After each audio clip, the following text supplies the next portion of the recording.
Сәлем достар, бүгін сіздермен карамельный пирог дайындаймыз.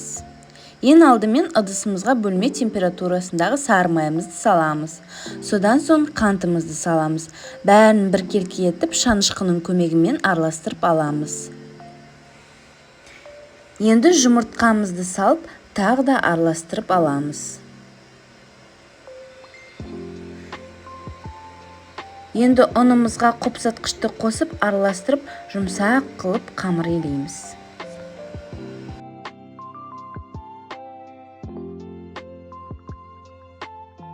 Қамырымызды алып, тоңазытқышқа 20-30 минутқа қойып қоямыз.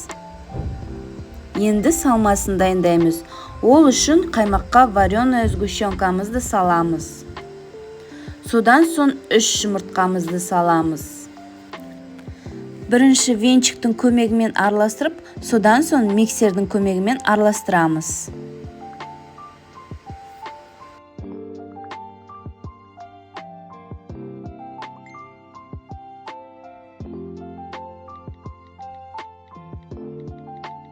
Енді 24 сантиметрлік формамызға қамырымызды жайып шығамыз. Мен шамалы ұн сеуіп жайдым.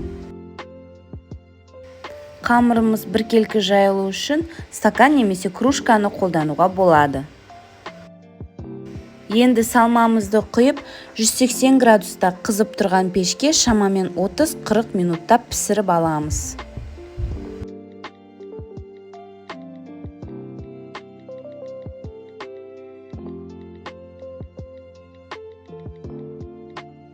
Пирогымыз дайын болды. Сіздермен бірге болған сымбат каналыма тіркеліңіздер.